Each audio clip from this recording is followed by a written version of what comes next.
This is 99% Invisible. I'm Roman Mars.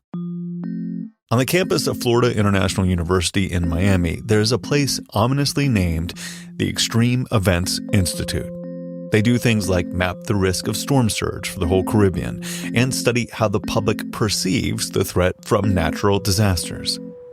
They're also home to the International Hurricane Research Center. And right there, next to a parking lot in front of an open field, they have this huge, bright blue airplane hangar. That's producer Alana Casanova-Burgess. All right, here I am. Written across the massive closed doors in big baby blue letters, it says WOW, wow, which stands for Wall of Wind. Aha! Hi. Hello. They let you in, huh? Eric Salna, a meteorologist who works here, takes me inside the closed hangar. He notices the recorder I'm holding and the mic I have shoved in his face. Your hands are full. I was going to let you have the unique experience of opening one of the doors. I could. Look. He passes me a metal box with a big button. So you're going to press that open. Okay. And I kind of get the sense he does this with a lot of visitors. I'm ready. Okay, 3, 2, 1. The doors slide open, and all that Florida sunshine streams into the hangar, illuminating a wall of a dozen giant yellow fans, stacked in 2 rows of 6. Yeah, so there you go. What do you think? Wow. Literally. It's what everyone says. Never fails.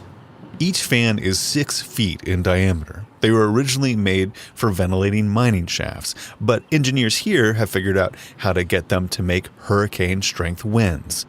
And that's why I'm here, because this is a lab where researchers are figuring out how we can make our homes and infrastructure survive hurricanes better, especially at a time when more intense storms are going to be more frequent. What shape should a roof be so it stands a better chance of not getting blown off? Is it possible to make stronger doors? What's the best kind of screw to use? When they used to make rooftops, they would use a nail, nice and smooth. So when a wind comes, gets pulled right out. Well, what we developed here was a nail that looks like a screw. Now, if you put it into that wood, it's not going to get pulled out. Like You're yanking your finger and it's not moving. It's not moving. Everyone I met for this story bragged about how South Florida, which braces for hurricanes every summer, has adopted some of the toughest building codes in the country. And they're updated regularly, so new building methods get factored in. It's now required that all roofs use these special nails, based on research done here at the Wall of Wind. When all 12 fans are going full blast, this lab can test different construction methods against winds as high as 157 miles per hour. Hurricanes that strong are incredibly rare. They've only made landfall in the U.S. 4 times. One of them happened right here. Everyone here in South Florida, if you were down here, it's a memory that you'll never forget. Hurricane Andrew made landfall in 1992, just south of downtown Miami. Andrew had sustained winds of 165 miles per hour, destroying at least 50,000 homes, ripping some of them right off of their foundations. It was the costliest disaster in U.S. history at the time. Changed everything. Changed emergency management, changed research, changed the building codes. All of those things were accelerated after Hurricane Andrew. Meteorologists designated Hurricane Andrew a so-called Category 5 storm.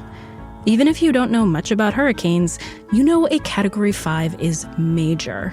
It's actually the highest classification according to the scale we use to measure these things, the Saffir-Simpson Hurricane Wind Scale. For 50 years, the Saffir-Simpson scale has been used to talk about how to build more resilient communities. It's been the language that we all rely on to understand what kind of risk a hurricane poses. During storm emergencies, we are primed to hear about categories. And the scale has transcended hurricanes. It's been adopted as a common shorthand for describing damage of all kinds. We use it for situations that have absolutely nothing to do with weather. Midterm madness, more like a Category 4 hurricane. That we're now treating this like a massive Cat 5 hurricane disaster. Homeland Security Secretary Nielsen there, sounding the alarm on the immigration crisis ahead of Donald Trump is a Cat 5 disaster for American political discourse. The reason the Saffir-Simpson scale has been adapted so much is because it's really good at what it does. It's a clear, easy shorthand for damage. It tells us what we can expect from different categories of hurricane-strength winds, what they're likely to do to our homes, to our infrastructure, and our communities. It's a snapshot of probable impact. The thing is, 5 decades on, we've got different homes, different infrastructure, different communities. Scientists say even our hurricanes are different these days. And there are doubts now about whether the Saffir-Simpson scale is telling us enough in that snapshot, and whether it still serves this changing world we live in.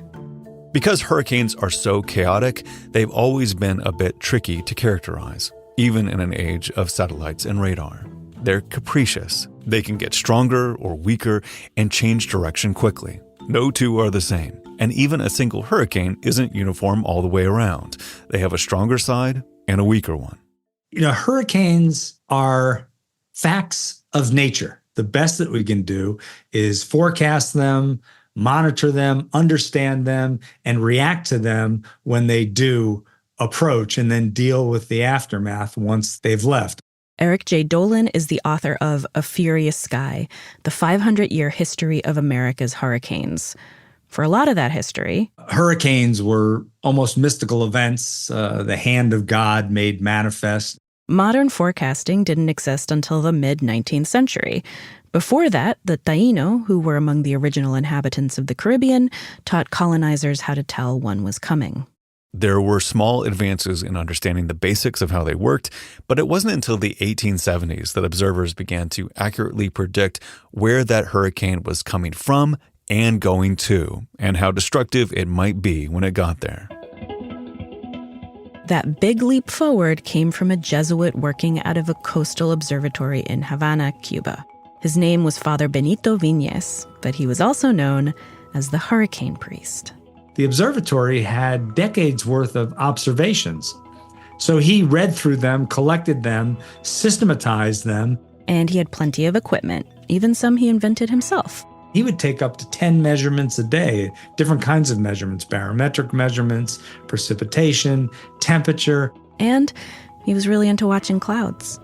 Those were the wispy cirrostratus clouds. He called them cat's tails, cock's plumes, wind feathers. And these clouds were followed by more denser clouds, cumulostratus and then cumulonimbus.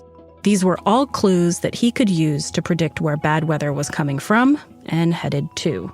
So he was able to develop a very intimate understanding of hurricanes and how they behaved. And he put together a fairly impressive record of predictions. It was more than just chance. Father Viñes set up a telegraph network for hurricane news from across the Caribbean.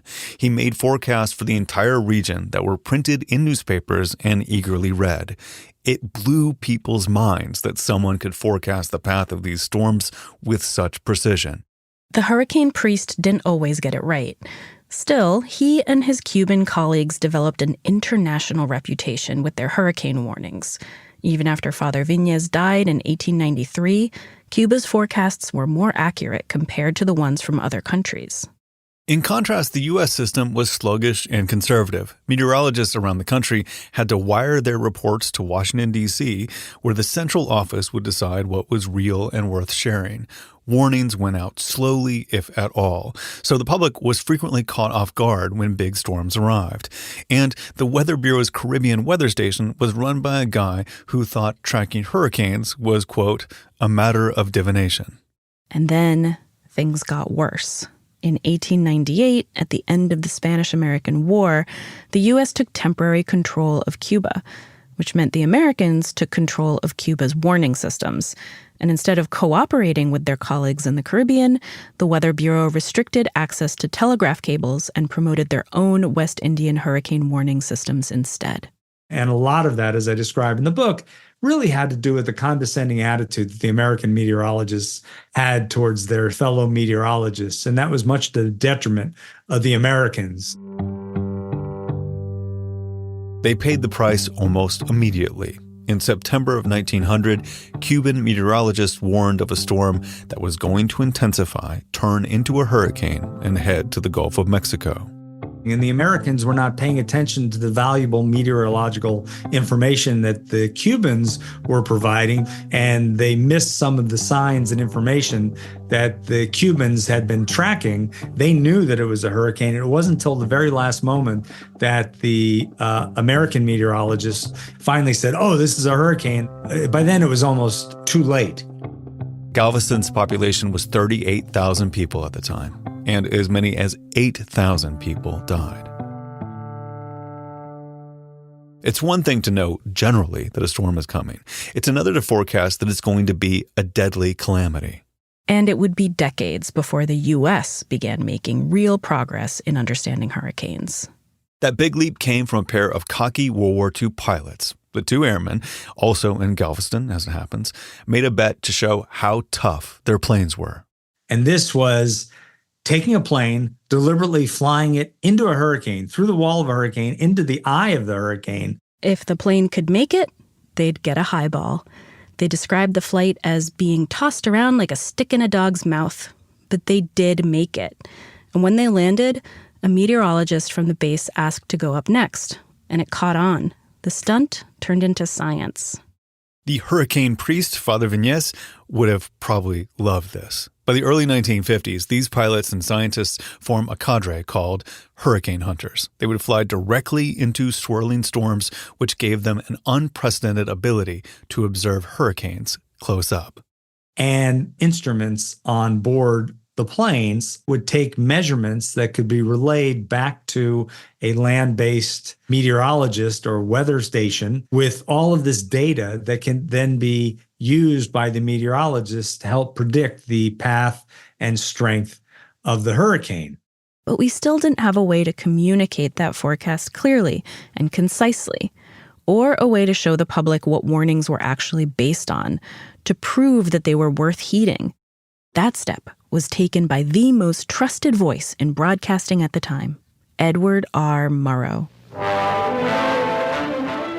In mid-September of 1954, he decided to hop into a hurricane hunter plane and go and fly into the center of what was called Hurricane Edna, which was threatening the East Coast.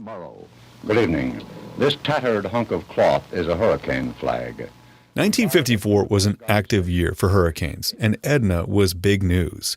Murrow showed the country what it was like to track a hurricane's path toward landfall. This wasn't a stunt, Murrow told viewers. It was a routine mission, a service from the United States Air Force to the United States taxpayer. Murrow, his cameraman, and a small flight crew climbed into a B-29 fighter plane, along with one meteorologist. And there was Murrow, trying to improve the public's understanding. The general opinion up here seems to be that Edna is not going to behave like a lady, but we will find out about that. The general opinion up here, and that's in the hurricane hunter plane, seems to be that Edna is not going to behave like a lady. So it's very 1950-ish. And then the plane goes into the eye wall. Murrow was showing the whole country, including parts far from the coasts, what the immense power of the storms looked like close up. What he describes into his microphone, above the roar of the engines and the storm, without even reading from a script, is beautiful. Being in the eye was like being in an amphitheater surrounded by clouds. No sign of the sun except this dim illumination. The whole surface of the ocean is undulating like some huge giant was shaking a carpet. Each huge wave seems to be dragging another along behind it. Wrapping up, in his studio, Murrow looked into the camera for his grand summation. And what he said is, in the eye of a hurricane, In the eye of a hurricane, you learn things other than of a scientific nature. You feel the puniness of man and his works. If a true definition of humility is ever written, it might well be written in the eye of a hurricane. Murrow's reporting helped the public feel the pure awe of being inside a giant hurricane. They could also see the enormous effort that went into tracking such a massive and dangerous phenomenon. A few months later, Congress set aside funds to establish the National Hurricane Research Project, and its first director was a meteorologist named Robert Simpson, that same meteorologist who was on that epic flight with Murrow. Over the next few decades, Simpson became the big name in hurricane research. In the early 1960s, he and his wife even led Project Storm Fury, where the U.S. government tried to weaken hurricanes by releasing silver iodide into them. That didn't work, obviously. Simpson and his colleagues were also trying to get a tighter grasp on hurricanes with enough time to warn the public about them. That meant communicating the forecast updates quickly and loudly.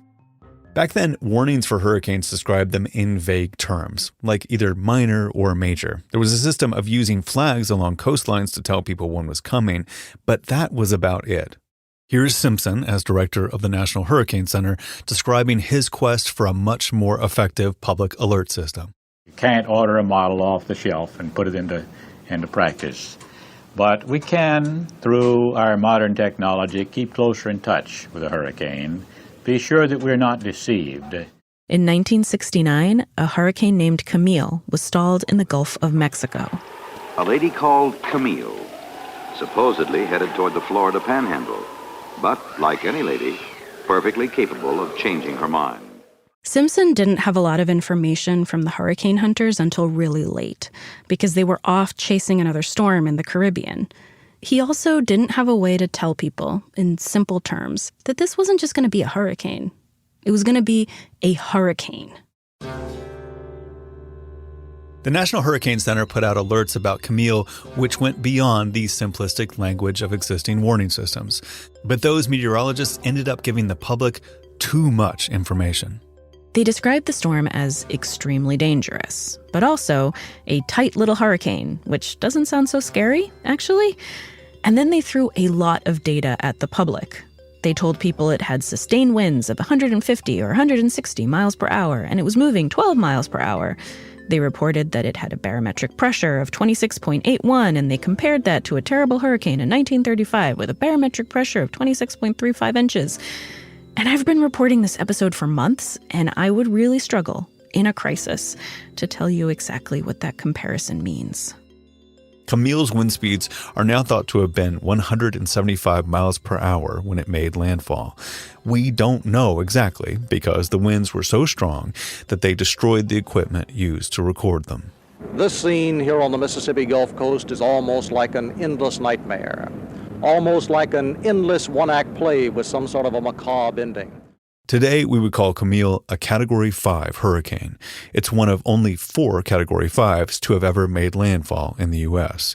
Camille killed 256 people. The storm washed away roads and made entire buildings just disappear. People came back to their communities and found piles of debris where their homes used to be. And this is my first hurricane. I didn't know enough to get out. And my house was under 12 feet of water. And I hope I never see nothing like this again. One woman was speaking to a news crew about her house not being where she left it. She turned around and saw it had been flung across the street, and she completely lost it. But mine was right down the corner, and I don't even see it. Yonder!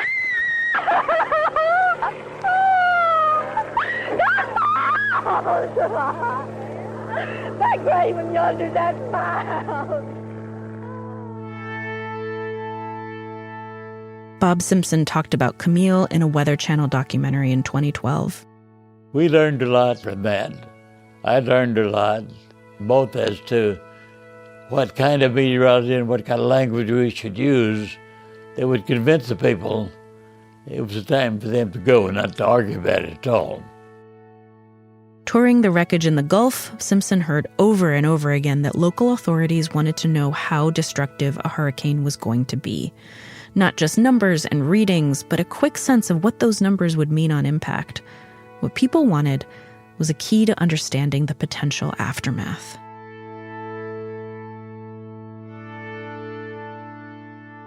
After the break, Bob Simpson teams up with a structural engineer to create the system for warning the public about deadly storms.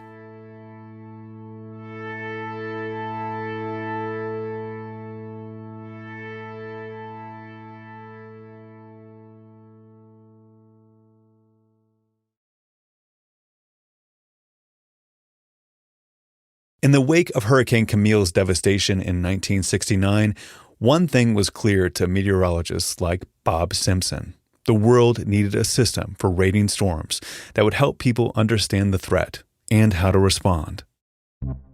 Someone else was already working on this, a structural engineer in Miami-Dade County named Herb Saffir. He was developing a hurricane scale as part of a project for the United Nations, and was based on structural damage from wind. It rated hurricanes 1 through 5 based on wind speeds, and described what you'd expect from each level of intensity. Saffir sent his scale to the National Hurricane Center, where Bob Simpson made some tweaks, adding risks from flooding and storm surge, which is how much the sea level will rise. And in 1974, the Saffir-Simpson Hurricane Damage Scale was first published in a scientific journal, and the National Hurricane Center started using it for the public. It's just a couple of pages, actually. Exactly a couple of pages. Hugh Willoughby is the former director of NOAA's Hurricane Research Division. He remembers when the scale was first published. What the categories serve is it says the wind is going to blow really hard and you want to do something about it. The scale does a lot in those 2 pages. It goes through each of the 5 categories. It tells us that a category 1 is probably going to damage mobile homes that aren't anchored to the ground, for example. Stuff you leave outside are going to become projectiles. In a 2, you're going to get some widespread power outages. You can expect windows to get blown out, and some signs are going to get blown away. A category 3 is where things start to get really serious, with devastating damage. Trees will get uprooted or snapped, and power outages could last for weeks. The scale tells us that category 4 or above is going to be catastrophic. Roofs are going to come off. Some walls might too. And category 5 hurricanes are relatively rare. Category 5 means, holy Toledo, we better do something. Cat 5s will bring power outages for months. The tops of industrial buildings will get swept off. Whole structures are going to get blown away. The categories don't ask you to know about barometric pressure. They don't ask you to think about whether these wind speeds are stronger than the wind speeds of the last hurricane your roof survived. The scale communicates exactly 5 numbers, 1 to 5. That's it. You know, here's the problem. 100 knots of wind sounds like a lot of wind. 150 knots of wind sounds like a lot of wind. Hugh Willoughby likes to talk in knots, by the way. 100 knots is like 115 miles per hour. 150 is like 172. That's how meteorologists think about hurricanes, in these big numbers. But imagine using that to warn the public. That's way too much math in the middle of a crisis. And Saffir-Simpson scale gets us away from that. It's really useful for getting a single mom and her 2 kids to evacuate. For 50 years, we've had categories 1 to 5 to keep things simple. The reasoning was it wasn't necessary to go any higher. It's all about the property damage you can expect from a hurricane. There's a famous quote, famous to meteorologists, that is, from Bob Simpson, from a print interview he gave in 1991. He stuck to the scale only being about hurricane damage to buildings and infrastructure. Simpson explained that any storm with winds above 156 miles per hour or so, which is a category 5, would be so awful, so devastating for buildings that it's a catastrophe no matter what. He said, quote, "I think it's immaterial. That's the reason why we didn't try to go any higher than that anyway," end quote. Basically, once a building is totally destroyed, you can't get more destroyed. And an open-ended 5 accounts for that. But lately, there have been calls to change the scale anyway. Hurricane Dorian has sustained winds right now of 185 miles per hour, with gusts above 200. And according to the Hurricane Dorian sat on top of the Bahamas in 2019, dumping rain for 48 hours. Although Dorian was technically designated a Category 5, everyone who saw it thought it was way bigger than a 5. And it was so intense that it introduced this terrifying question into the world, not just for meteorologists or researchers, but for everyone. A question about how we talk about hurricanes and even how we think about them. As we see more catastrophic hurricanes like Dorian, should scientists consider adding a Category 6 to the hurricane scale? CBS News Climate... A Category 6 to capture how bad things are getting. Scientists say climate change means stronger storms are going to be more frequent and that they're likely to intensify a lot more quickly. That's true in the Pacific, where hurricanes are called typhoons or super typhoons. That's also true of hurricanes in the Atlantic. Yes, we have seen a rash of huge hurricanes in the past. There were a bunch of them in the early 20th century. But in the last 50 years, the U.S. has been hit by 10 hurricanes that were Category 4 or 5. And 7 of those giant storms have happened just since 2017. It's like we're seeing a catastrophic hurricane nearly every year. Hurricane Harvey, state of emergency. Tonight, Maria's direct hit, devastating Puerto Rico. Tonight, across Texas and Louisiana, Hurricane Laura's message, loud and clear. Hurricane Ian making history as it's making landfall, a super destructive, very dangerous phase in this category. This worsening trend is why some meteorologists have started to suggest expanding the Saffir-Simpson scale to include a Category 6. That conversation spilled out into the open recently with a journal article that considered what it would mean to add a Cat 6. It got a ton of press attention. The paper was called The Growing Inadequacy of an Open-Ended Saffir-Simpson Hurricane Wind Scale in a Warming World. The argument is that Category 5 has no top. It starts at 157 miles per hour, sustained speed. But where does it stop? This is Richard Olson, director of the Extreme Events Institute and the International Hurricane Research Center. Home of the Wall of Wind. And he's one of the people who thinks it's really time to talk about updating the scale and maybe expanding it to include a Category 6. You look at the science, and the science says higher number of more intense storms. Okay, well, let's think about that in terms of a scale that was developed 50 years ago. It's time to have that debate. He remembers watching Dorian's path in 2019 when it looked like that hurricane would hit South Florida. It was going to be like Andrew all over again, only worse. That brought it home. It was like a lightning bolt right between my eyes. And I said, okay, I don't know how to describe to the media what it feels like to be looking at sustained winds of 185 miles an hour, less than 30 hours from my house. Climate change has forced scientists to make other adjustments to their extreme weather warning systems. The Australian Bureau of Meteorology added 2 new colors, pink and purple, to their maps to convey record-breaking heat. So maybe a 6 would expand our vocabulary for this greater risk and drive home the urgency of climate change. And the Saffir-Simpson Hurricane Scale is from 1974. Maybe it could use an update.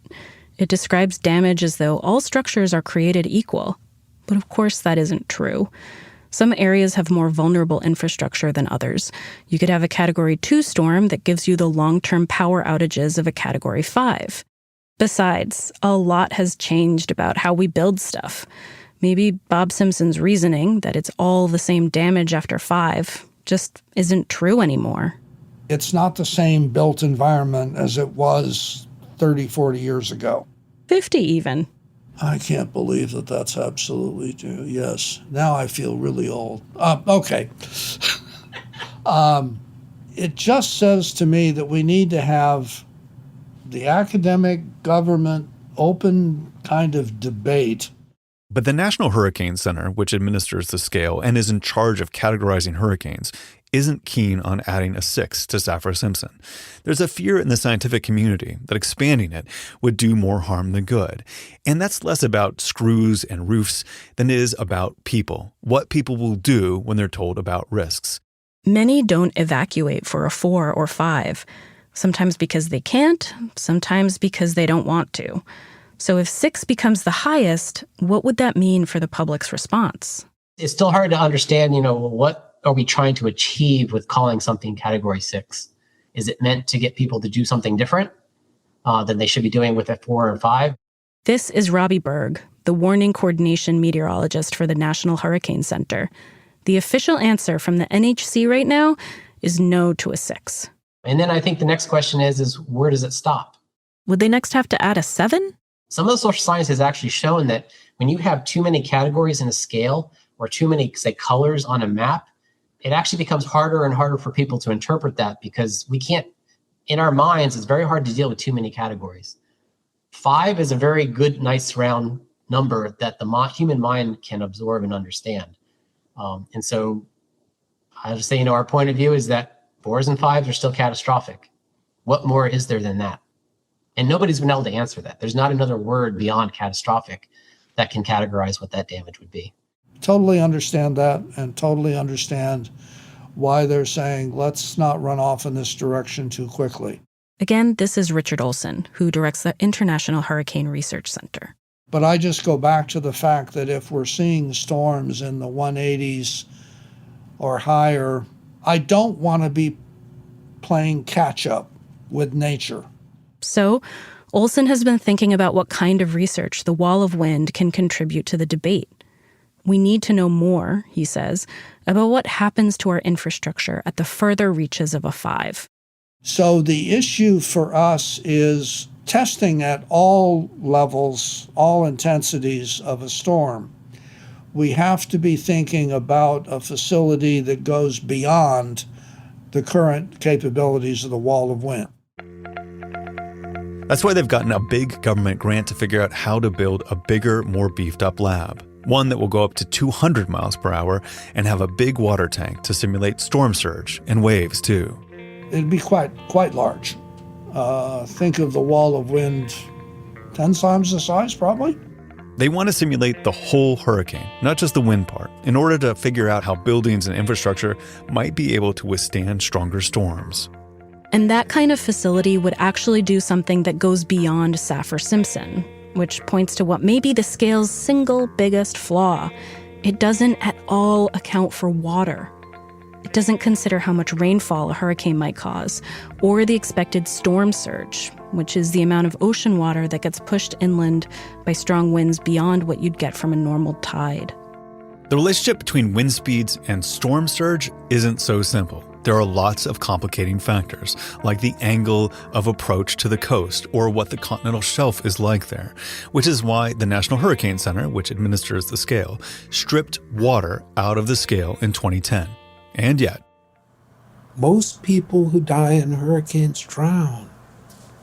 Moving water, it probably accounts for 2/3 of the property damage and almost all of the deaths. Well, 80% of the deaths. And that's what we need to worry about. one way to address that would be to introduce an additional scale to warn people about flooding risk and storm surge. That would save more lives. The forecasters take it personally when somebody gets killed. They just don't like it at all, and rightly so. And the people that get drowned don't like it either. And in fact, this is something the National Hurricane Center, the NHC, really struggles with when it comes to the Saffir-Simpson. It's a simple shorthand, but in some ways, it's too simple. It helps us to communicate that obviously a storm is strong when it gets to be 3, 4, 5. But we have really started to shy away from using it for everything. Robbie Berg with the NHC says it was a big problem during Hurricane Florence in 2018. Florence had gotten strong. It got to a major hurricane strength. It was reaching or heading toward North Carolina, and it began to weaken a little bit as it was approaching the coast. It weakened so much that it was no longer technically a hurricane. But the hazards with the storm, the rainfall we were expecting, the storm surge we were expecting was not going to change. It didn't matter that the storm was weakening. The rainfall and the surge were still going to be very bad. So we made a concerted effort that in our communications, we did not say the storm is weakening. They wanted people to focus on the risks of storm surge. And once you know, is that as soon as we sent out the advisory, we started getting notices on our phone. And what do you think the headlines were? It's weakening. It's weakening. It's downgraded to Category 1. So the messages that we were intentionally trying to avoid, they were still getting out there in the media because journalists were writing stories, and that's what they were attached to is the wind speed. Yeah, we suck. No, that's not what I'm saying at all. It's just that No, I'll say it. there's no one way that's going to fix the problem entirely. So really our goal is to find ways that are going to serve the most number in the population, that the most number of people are going to understand. And that's just a very tricky place to get to. It won't surprise you to hear that the warming climate is going to bring more and more storms. Forecasters say 2024 will be a hyperactive hurricane season, with an abnormally high number of storms hitting the North Atlantic. And we're going into this season with extremely imperfect tools for communicating the risk. Again, here's Hugh Willoughby. You know, another thing, we have hurricane watches and hurricane warnings. Both begin with W. They're about the same length. There ought to be more psychological distance between them. I agree. I can never tell what the difference is. Are they not just synonyms? Right. Yeah, and that's... Thank you. I thought I was really stupid. Well, no. You want the social scientists, the anthropologists, the communicators, all these people, you want them talking to the people who do the meteorology so that you communicate it right. The Category 6 debate is what got me interested in the history of how we've assessed hurricanes, and in the Saffir-Simpson scale specifically. There have been a lot of headlines about expanding the scale to 6. There's something visceral about that idea that gets people's attention, and I totally get it. I feel it too. It's both terrifying and compelling. Like, things are so bad, maybe we just need to find a new way to talk about this level of bad. It feels to me like we're living in 6 times, not just with climate change, but with wars, with failing democracies, with a global health pandemic, and on and on.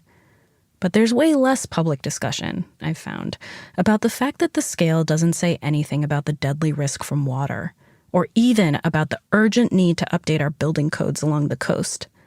When you think about it, those seem like pretty major blind spots, and what everyone can agree on is that we've got to address those shortcomings. As storms get more intense and more frequent, we need a system that rises to the occasion, and not just another word for catastrophe.